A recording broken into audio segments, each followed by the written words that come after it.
전능하사 천지를 만드신 하나님 아버지를 내가 믿사오며 그 외아들 우리 주 예수 그리스도를 믿사오니 이는 성령으로 잉태하사 동정녀 마리아에게 나시고 본디오 빌라도에게 고난을 받으사 십자가에 못 박혀 죽으시고 장사한 지 사흘 만에 죽은 자 가운데서 다시 살아나시며 하늘에 오르사 전능하신 하나님 우편에 앉아 계시다가 저리로서 산자와 죽은 자를 심판하러 오시리라. 성령을 믿사오며 거룩한 공회와 성도가 서로 교통하는 것과 죄를 사하여 주시는 것과 몸이 다시 사는 것과 영원히 사는 것을 믿사옵나이다. 아멘. 함께 찬양하도록 하겠습니다.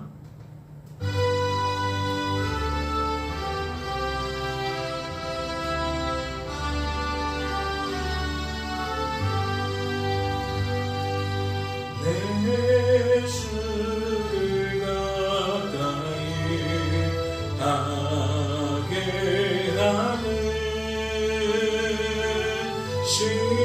십자가 짐 같은 고생이나 내 일생 소원을 늘 찬송하면서 주께 더 나아가길 원합니다. 내 고생하는 것 옛 야곱이 돌베개 베고자 갔습니다. 꿈에도 소원이 늘 찬송하면서 주께 더 나아가길 원합니다. 천성에 가는 길 험하여도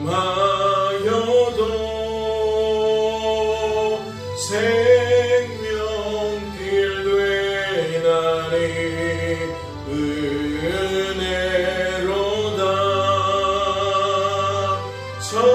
천사를 부르니 늘 찬송하면서 주께 더 나아가길 원합니다. 야곱이 잠 깨어 일어나는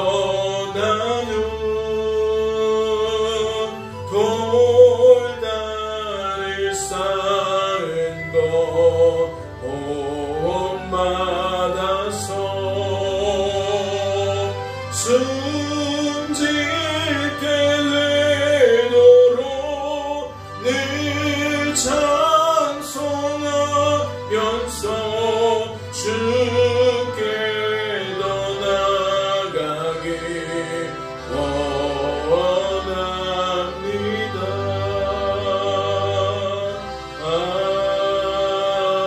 아멘.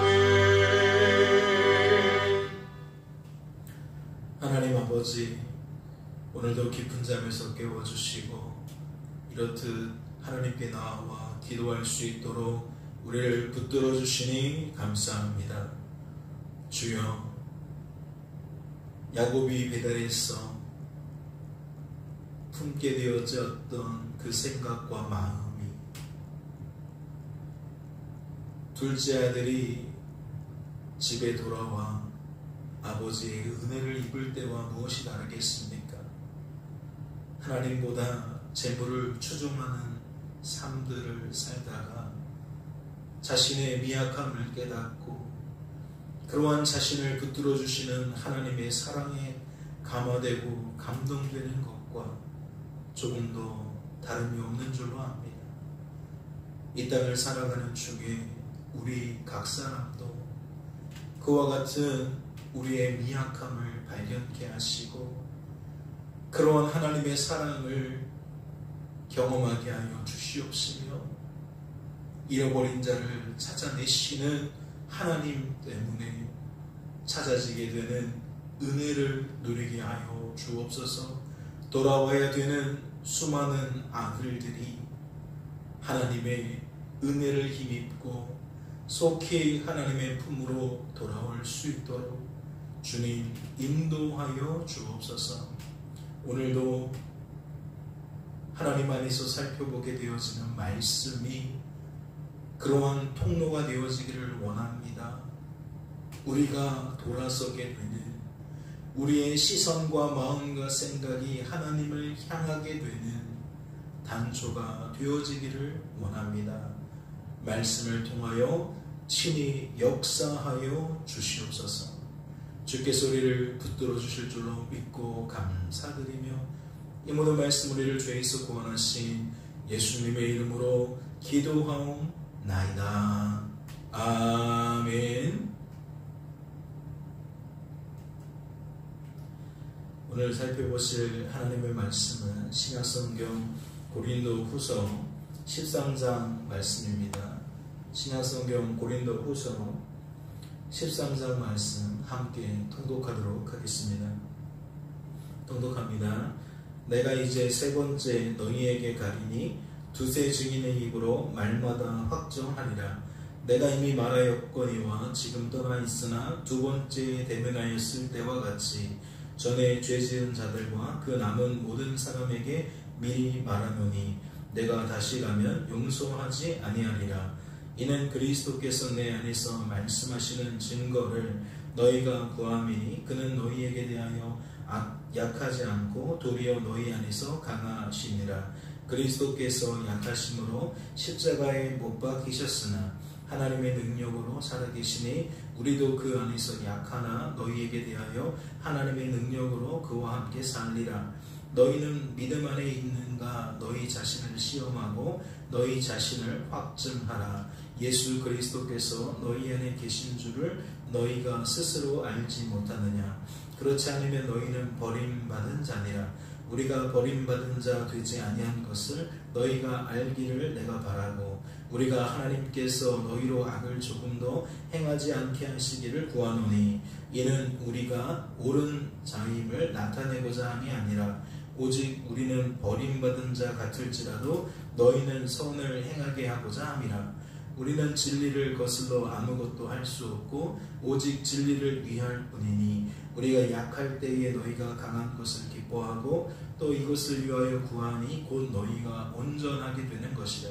그러므로 내가 떠나 있을 때에 이렇게 쓰는 것은 대면할 때에 주께서 너희를 넘어뜨리려 하지 않고 세우려 하여 내게 주신 그 고난을 따라 엄하지 않게 하려 함이라. 마지막으로 말하노니 형제들아 기뻐하라. 온전하게 되며 위로를 받으며 마음을 같이하며 평안할지어다. 또 사랑과 평강의 하나님이 너희와 함께 계시리라. 거룩하게 입맞춤으로 서로 문안하라. 모든 성도가 너희에게 문안하느니라. 주 예수 그리스도의 은혜와 하나님의 사랑과 성령의 교통하심이 너희 무리와 함께 있을지어다. 아멘. 할렐루야. 말씀을 통해 무엇을 깨닫게 되십니까? 말씀은 고린도 후서의 결론이기도 하면서 고린도 지역의 교회와 성도들을 향한 최종적인 결론이라고 할 수도 있는데 말씀을 통해 무엇을 깨닫게 되시냐는 겁니다. 말씀 속에 담겨있는 우리들을 향한 하나님의 뜻과 마음이 잘 분별케 되십니까? 오늘 말씀을 주목해 볼까요?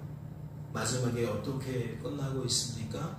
마지막으로 말한다 라고 11절이 시작되면서 형제들아 기뻐하라. 우리가 요즘에 많이 상고하고 있는 그 기쁨에 대해서 언급을 하고 있어요. 온전하게 되며 위로를 받으며 마음을 같이하며 평안할지어다. 기쁨이라는 단어가 있고 같이라는 단어가 있어요. 또 사랑과 평강의 하나님이 너희와 함께 계시리라. 함께라는 단어도 있습니다. 거룩하게 입맞춤으로 서로 문안하라. 서로라는 말도 있어요. 모든 성도가 너희에게 문안하느니라. 주 예수 그리스도의 은혜와 하나님의 사랑과 하나님의 사랑 그리스도의 은혜가 있습니다. 성령의 교통하심이 너희 무리와 함께 있을지어다. 그러니까 성삼위 일체이신 하나님 안에서, 성부 성자 성령 하나님 안에서 우리는 어떠한 상태가 되어야 한다? 하나님과 더불어인 상태가 되어야 된다. 하나님의 뜻과 하나님의 마음으로 무장된 상태가 되어야 한다. 즉 그분의 뜻과 그분의 마음이 우리의 뜻과 우리의 마음이 되어져야 한다. 그래서 여타의 말들, 온전하라, 위로받으라, 평안하라, 이러한 말들은 그 현상인 거죠. 평강의 하나님과 더불어 함께이면 우리도 평강인 거죠. 기쁨의 근원이신 하나님과 함께하면 우리 역시 기쁨에 동참게 되는 거죠. 즉 하나님과 단절되고 원수되고 떠났던 인생들이 돌아오게 되면 어떤 현상이 나타나요? 화목하게 되어지고 하나님과 연합되어지는 현상이 나타나요. 그래서 그 기쁨의 잔치, 은혜의 잔치 우리는 동참하게 된다라는 겁니다. 우리는 그 모습을 어떻게 표현했죠? 회개라고 표현했습니다. 회개의 상태라고 표현했습니다. 죄인의 상태였던 인생이 다시 하나님께 시선과 마음과 생각이 돌이켜지는 것, 생각과 감정과 의지가 채워지는 것, 이것이 회개다, 회개의 상태다 라고 말씀을 드렸죠. 즉 잃어버린 자가 찾아내시는 하나님께 찾아진 상태가 이와 같고, 이와 같을 때에 우리는 무엇을 누리느냐? 오늘 말씀에 조목조목 언급되어 있는 미처 우리가 다 헤아리지도 못한 요소까지도 더불어 함께인 거죠. 단순히 기쁨과 즐거움만이 아니라 그 기쁨과 즐거움이 내포하고 있는 위로도 평안도 우리는 더불어 함께 누리게 된다라는 겁니다. 왜요? 성삼위 하나님의 역사를 통해서 뜻을 세우시고 그 뜻을 이루시고 이루신 그것으로 우리를 다루시는 그 은혜를 우리에게 부어주시는 성삼위 하나님의 손길을 따라 우리는 이와 같이 성도로 세워지기도 하고 보존되어지기도 하고 성도다운 삶을 살게 되어지기도 하다라는 거죠.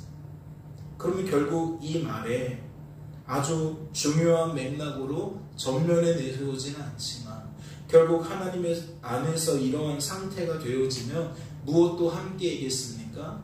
우리가 상고했던 것처럼 감사와 찬양으로 하나님께 결국 영광을 올려드리는 삶으로 이어질 수밖에 없는 거겠죠. 하나님이 우리를 회개의 상태로 만드시는 까닭은 궁극적으로 이와 같은 하나님의 것으로 풍성하게 누려진 바 되어서 하나님께 더욱 감사와 찬양으로 영광 돌리는 데까지 나아가게 하시기 위함이잖아요. 그러니까 고린도 지역의 교회와 성도를 향해 서신을 써가면서 영적인 교훈을 주고자 함은, 즉 생수를 흘려보내고자 함은 결국 그들이 하나님과 다시 연합되고 화목하게 되어서 하나님 안에서 이러한 삶들을 누릴 수 있게 되기를 바라기 때문이라는 거죠. 이러한 총체적인 결론 속에서, 배경 속에서 오늘 말씀이 전면에 내세우고 있는 것이 무엇입니까? 13장 1절을 보니까 이제 세 번째 너희에게 갈 것이다. 그런데 어떠한 일들이 있었으면 좋겠는 거예요? 내가 너희들을 다시 찾아갔을 때에 내가 너희들에게 꾸짖는 일이 없었으면 좋겠다. 엄히 대하는 일이 없었으면 좋겠다. 즉 이전에 살펴보았던 말씀에서 나는 얼굴을 대면할 때에는 온유하고 서신으로 대면할 때에는 담대하다 라고 표현했던 것처럼 나는 너희들을 얼굴로 대하면서 온유함 속에서 교제하기를 원한다. 너희들의 불의하고 부패한 모습을 바라보면서 내가 너희들을 강하게 난무라는, 강하게 꾸짖는 그런 모습이 나타나지 않기를 원한다 이미 앞서서 설명이 되어졌잖아요. 그런데 그것을 마지막 부분에 다시 언급하고 있는 거예요. 내가 이제 세 번째 너희에게 가리니 두세 증인의 입으로 말마다 확정하리라. 내가 이미 말하였거니와 지금 떠나 있으나 두 번째 대면하였을 때와 같이 전에 죄 지은 자들과 그 남은 모든 사람에게 미리 말하노니 내가 다시 가면 용서하지 아니하리라. 고린도전서에서부터 쭉 끌어오면 여러 가지 일들이 있었잖아요. 3절을 보니까 이는 그리스도께서 내 안에서 말씀하시는 증거를 너희가 구함이니 그는 너희에게 대하여 약하지 않고 도리어 너희 안에서 강하시니라. 그리스도께서 약하심으로 십자가에 못 박히셨으나 하나님의 능력으로 살아계시니 우리도 그 안에서 약하나 너희에게 대하여 하나님의 능력으로 그와 함께 살리라. 예를 들어 당짓는 일 거듭하지 말아라. 그러한 약함이 있다면 강하신 하나님을 더욱 경험해라. 더욱 의지해라. 더욱 바라봐라. 그래서 그 하나님 안에서 살아나는 역사, 그리고 살게 되어졌을 때 하나님을 자랑하는 삶의 열매, 계속 그것을 강조하고 있는 거죠. 근친상간이 교회에서 이루어짐이 웬 말이냐. 영적으로도 타락하지만 성적으로도 타락하는, 즉 육체적으로 타락하는 일들이 웬 말이냐. 왜 하나님이 없는 것처럼 너희들의 삶에 죄악이 가득하냐. 죄악이 가득한데 왜 하나님께 도움을 구하지 않느냐. 왜 하나님 안에서 회개의 열매를 맺지 못하는 것이냐. 여러 가지로 해석할 수 있는데 이 모든 일들이 총화가 되어지면 결국 어떠한 결론이다? 우리가 조금 전에 살펴보았던 11절 이하의 그 마지막 결론이다. 12장 끄트머리를 보세요. 어떤 말들이 있습니까? 20절, 21절에 이미 그와 관련된 언급이 있어요. 내가 갈 때에 너희를 내가 원하는 것과 같이 보지 못하고 또 내가 너희에게 너희가 원하지 않는 것을 같이 보일까 두려워함으로 또 다툼과 시기와 분냄과 당짓는 것과 비방과 수군거림과 거만함과 혼란이 있을까 두려워하고 또 내가 다시 갈 때에 내 하나님이 나를 너희 앞에서 낮추실까 두려워하고 또 내가 전에 죄를 지은 여러 사람의 그 행한 바 더러움과 음란함과 호색함을 회개하지 아니함 때문에 슬퍼할까 두려워함. 20절과 21절에 보면 이것이 어떠한 것을 나타내는지 너무나도 쉽게 알 수가 있죠. 우리와는 다르겠습니까? 우리의 삶에 끊어지지 않고 반복되어지는 많은 허물들이 있습니다. 그러면서도 내 허물은 감추고 상대방을 향하여서 자꾸만 이렇다 저렇다 얘기하는 것도 많아요. 제가 모든 면모에서 이 말씀 앞에 우리는 풀어 엎드려 나를 다시 한번 돌아볼 수밖에 없다는 거죠. 하나님을 의식하지 않고 살아갈 때에는 전혀 문제가 되지 않아요. 왜요? 사람끼리의 기준으로 따져보면 내가 나은 점도 있으니까 우리는 그 나은 점에 기대어서 나의 부족한 점을 돌아보지 않는다는 거죠. 주목하지 않아요. 그런데 하나님 앞에서 나를 돌아보면 주장할 게 없는 거죠. 나의 허물만 드러날 뿐이죠.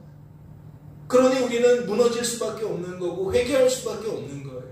그게 하나님의 감화와 감동 속에 나타나는 형상이라는 것을 둘째 아들의 모습을 통해서 잘 살펴볼 수 있었죠. 그런데 이건 어디까지나 뭐예요? 하나님과의 관계가 이루어져 갈 때 나오는 현상이에요. 이게 없으면 하나님은 잃어버리고 사람만 계속 주목하다 보면, 환경만 주목하다 보면 누구와 다를 바 없어요. 바리새인과 서기관들, 즉 예수를 보고 수군거릴 수밖에 없는 모습인 거예요. 그러니까 오늘은 고린도후서 13장 말씀을 통해서도 무엇을 발견할 수 있어야 합니까? 영적 대각성을 발성할 수 있는 거죠. 영적으로 우리가 다시 한번 회복되어져야 한다는 것을 발견할 수가 있는 거예요. 우리는 버림받은 자가 아닙니다.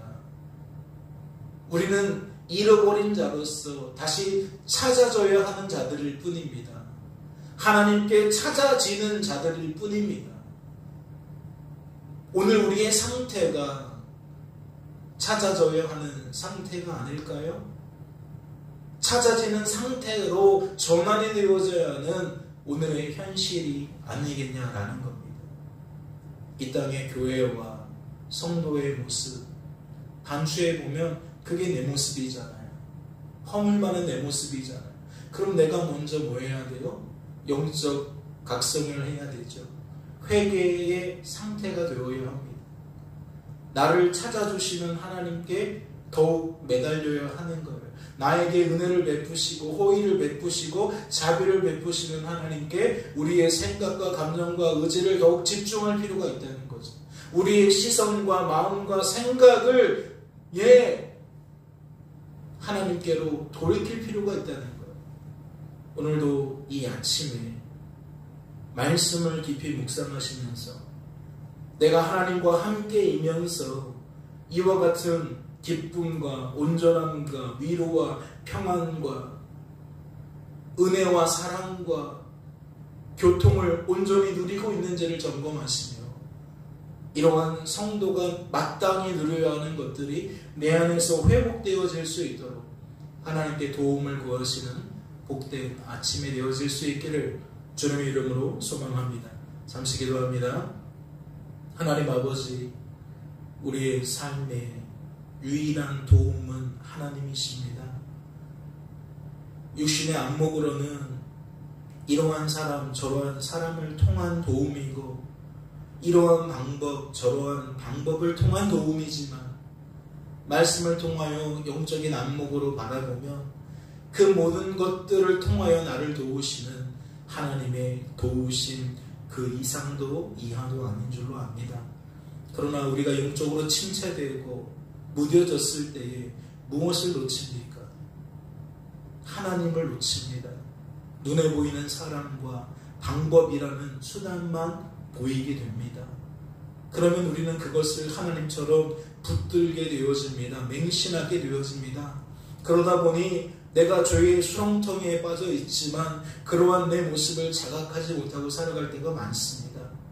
그러나 오늘 말씀을 보면 그런 우리들을 향하여 회개를 촉구하시는, 각성을 촉구하시는 하나님의 간절한 호소를 만나게 됩니다. 주님, 우리를 붙들어 주시옵소서. 말씀에 이른 것과 같은 하나님과 연합의 풍성함이, 하나님과 화목의 풍성함이 우리의 삶의 실제가 되어질 수 있도록 도와주옵소서. 우리의 내면을 채우고 우리의 말과 손과 발의 태도와 반응을 달리 만드는 그 은혜의 풍성함에 우리가 젖어들게 하여 주시옵소서. 이 한 날도 주께서 우리를 붙들어 주실 줄로 믿고 감사드리며 이 모든 말씀 우리를 죄에서 구원하신 예수님의 이름으로 기도하옵나이다. 아멘. 하늘에 계신 우리 아버지여, 이름이 거룩히 여김을 받으시오며 나라의 마옵시며 뜻이 하늘에서 이룬 것 같이 땅에서도 이루어지이다. 오늘날 우리에게 일용할 양식을 주옵시고 우리가 우리에게 죄 지은 자를 사하여 준 것 같이 우리 죄를 사하여 주옵시고 우리를 시험에 들게 하지 마옵시고 다만 에게서 구하옵소서. 대개 나라와 권세와 영광이 아버지께 영원히 있사옵나이다. 아멘.